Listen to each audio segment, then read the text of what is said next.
Morning lads and welcome back to Planet Coaster Challenge Mode episode 10. As a recap for last episode, we built a sci-fi retro wave food court, added a brand new coaster named the TONNE, placed a few more little food and drinks, and built an ATM. Now the first thing we're going to do this episode is place a toilet around this area, since I see a lot of people needing the toilet in this area. There isn't very many toilets around here. A lot of people do need the toilet, and I don't think the water jets are really helping their bladder.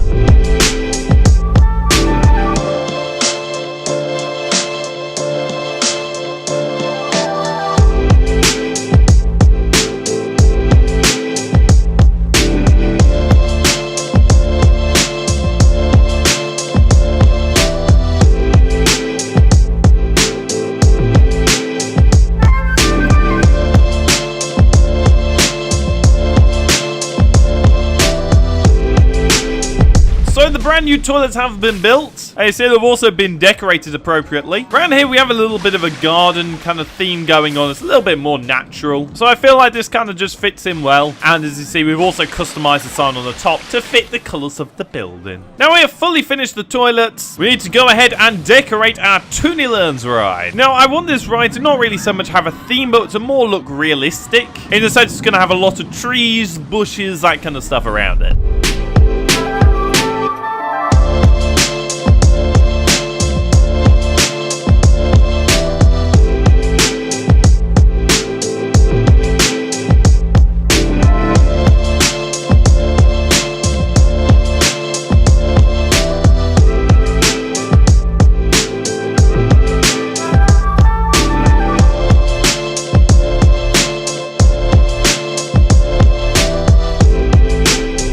Currently our money isn't going too well, so we kind of need to focus on that and stop on the scenery. I said last episode, every time I seem to focus on scenery, the park balance just seems to die. Don't know whether it's doing it on purpose or, you know, I don't know. Anyway, let's get 10 to this. What's happening? What's going wrong? It seems to be rides and tickets seems to be down, so it looks like something big has probably gone down. And by gone down, I mean broken down completely. Currently, American Muscle is still making money. Forge is usually making money, and obviously people have just been kicked off, so that's probably not helping the whole cash flow situation. And we are just going to quickly raise the price by 50 cents for TONNE just to make sure that we are definitely getting the money's worth. It is a tiny bit nausea-inducing, but the rest of it is apparently a good payoff. I mean, yeah, you got 7 excitement, 5.3 fear. I'm presuming this whole park is more targeted towards teens and adults. Kind of makes more sense to have more exciting and more fearful rides. Okay, what's happened here? Why have my toilets gone missing?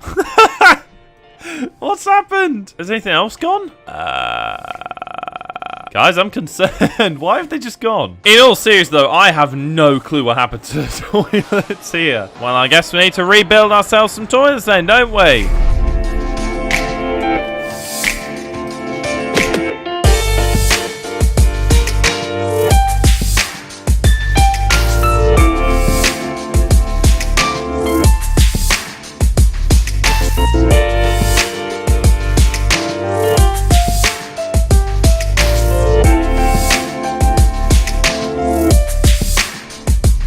Alright, well, to some degree we've decided to repair the toilets. They're still a little bit broken. And not to mention, they also decided to go on 2 different building grids, which made it really awkward to build with them. A lot of our money as well is apparently going on park management. The issue is the only people on low workload are mechanics. But I need to have that many mechanics because otherwise all the rides break down. Alrighty, park management's not going great, but it's balancing out at the minute. Maybe, just maybe, it'll be alright. What we also need to remember is that we are currently paying $1,000 a month on a loan. So again, naturally, that's going to take away from the budget a bit. But it seems to be coming back, which is alright. We've sorted out the problems. We can focus a bit on our scenery again. And Insanity 1 has broken down, so ignore that. We can't. Although, to be fair, there's not that many people on it, but they'll still take a little bit of a dig at our bank balance, won't it? Yes, you will, you morons. Get on new rides. Go spend your money elsewhere. Come on. And actually, just while I'm here, I've got an idea. I'm going to move this ATM. I'm not going to move it. I'm actually going to move a new one. We're going to duplicate it. And we're going to move it all the way down here. Around here, anyway. There we go. We're going to move it there. That way, if people need money. This way, if people need money, they've got somewhere to get it out. The reason why we did place a few ATMs down here was because people were running out of money, and that thing's broken down. How could How can the mechanics have low workload and everything keeps breaking down? How? How? Please, mechanics, actually do some work, for God's sake. That's what I'm paying you for, you morons. Fixing a breakdown on TONNE learns as well. Oh, for God's sake. Everything's always breaking down and he's always over the other side of the bloody park. There you go, mate. Go do your job. Go on. What are you doing? Oh, my God. Just hanging around? Fix the bloody breakdown. I swear, I need to sack all these mechanics and actually hire some decent ones because they never do anything. They all sit there, they're all like, oh yeah, we got low workload. And then about 10 rides break down. It's like, no wonder why you got low workload, because you're not doing your bloody job. You should be going round, returning bloody rides to their working state. You shouldn't be sitting there going, oh, I don't know. Oh, would you look at that? We're in debt. Well, surprise. Now get back on that ride. Come on, give me money, give me money. $7.50 a ticket. Come on, get on, get on. That's it. And oh my Lord, I want to get a spanner and whack these people around the head. This is just taking the mick now. This is, oh, this is just taking the mick now. Luckily, this geezer right here is staying around near Looney Tunes and the queue. So thankfully, that's the only thing he's got to do. But I still don't know why this thing keeps breaking down, because he is literally only between these two rides. In a bizarre turn of events, however, though, we are now actually starting to make some profit. Hammer Flip is apparently also becoming older, but it's still attracting customers, so there's no point spending money on rebranding it. Plus, as well, we also need to get some customers onto some newer rides, so it might actually pay to not rebrand this. Presuming as well, this is also a cheaper ride compared to this, which is a bit more of a premium ride. You see, you funnel your demand from your different supply sources, and then you get a bit more money for the things you want. Ka-ching! However, though, we do have some research that's just finished, and it's all about airtime. It cost us just on average about $3,000. Everything's still breaking down in the background, but you know what? Let's have a little bit of happiness. Reveal the research. Not sure why it didn't make the noise then, but we have Anubis, the brand new roller coaster, so maybe we can go for a little bit of an Egyptian theme of this. While we're here, we're also going to get a new shop brand, because, you know, stuff it, might as well. Go approximately unlock in 15 days, $750. That means just $250 shy of our old research spending. I mean, we should be getting, on average, about $250 extra profit a month. Obviously, that's not taking into account all the breakdowns we've just had. Yeah, they're still going to have a big toll. In case you also haven't been able to tell, I've also been focusing on trying to beautify the park a bit. You're just trying to make it look nice, trying to make it look a bit more presentable. I feel it's good, but I feel it's a little bit empty in places, especially around here where it's just all open. I mean, obviously, as time comes and we build more stuff, we'll eventually place more things here. It'll eventually fill up and start to look more like a proper park. But, you know, in the meantime, we're just going to go around, place a few trees, place a few bushes, spread some happiness. Put a few little happy clouds. Happy little bush with his little friend. Bit of Bob Ross for you.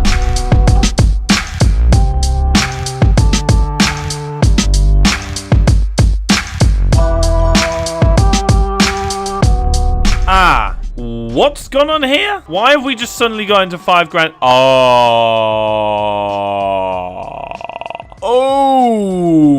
dearie me. Oh, what's going on here?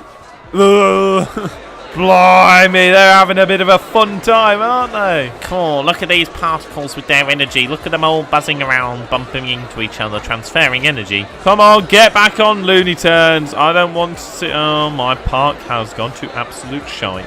Luckily for me, everyone's starting to kind of get back onto Looney Tunes, but it's still quite concerning. Just because, okay, your ride's broken down doesn't mean you A, need to demand a refund and get off the ride immediately, and B, need to knock over my bins. However, though, in good news, Looney Balloons is here. Hey, the sound's returned this time. Now, we're just going to quickly lay off the research products a bit, just until we actually get some money back. You know, I think that's probably a good idea. That's it. Come on, get back in. Get back in. There we go. Whoa! Careful on there. Go on, get in there. Get in there. Holy more. There seems to be currently, though, an issue with security, so I do think what we need is a few cameras.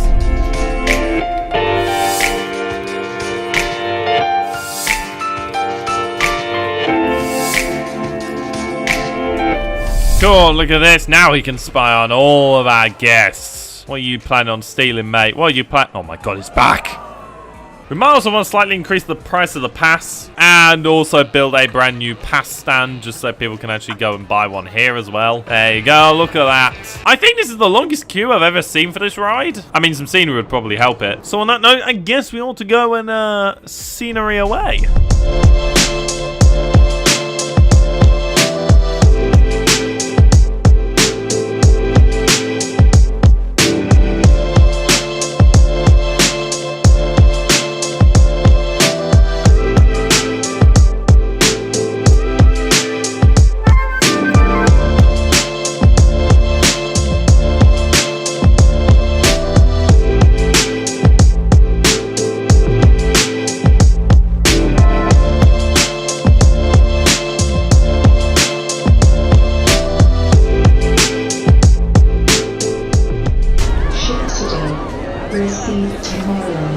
Only with Block Corp. So it took a while, but finally Block Corp has been decorated. And when I mean decorated, I mean we haven't fully decorated it. My whole idea is to turn this into almost like a dark ride. And the whole theme behind it is that this is Block Corp. And if you have a little listen to our dialogue, you'll find out exactly what Block Corp is. Welcome to Block Corp, the #1 company for intergalactic shipping. Yeah, that's right. It's an intergalactic shipping business. Hell yeah. I mean, look at all these containers. Look at all the equipment. Look at the fast vehicle used for transporting things up to hyperbolic escape velocities. My lord, it's all amazing. I mean, I'm not gonna lie, this is actually the best scenery I think I've ever done for a ride queue. And not to mention as well, it's got the audio, it's got the visuals, it's got the light, it's got everything. It's beautiful, if I may say so myself. Also, in the meantime of building this, our profits have been absolutely skyrocketing. Because of the whole scenery on this ride, it's actually boosted this ride into super popularity, which I think is really what we need to do with some of the other rides. However, though, this has taken a long time to do because I had to design all the graphics for this, the motion graphics for the little billboard. I also had to do all the audio as well. I had to get some synthesized voices and I had to roboticize it. Then I had to add some reverb, had to put it through Fruity Loops, make sure there's some reverb on the tail at the end of the noise. Then I obviously had to place everything, color code it, connect it all together, adjust the little panels here so this little alien can touch them. Place this little mustache swanky fella. Also placed a bit of a cube around this so it just looked a little bit like an Amazon warehouse. And then obviously did all the interior and got all the nice green lighting with all the speakers saying, Only with Block Corp. well, that's it for Planet Coaster Challenge Mode episode 10. Hopefully you did enjoy this episode. If you did and you knew, be sure to subscribe for more. And as always, be sure to keep it blocked here on the Block Room.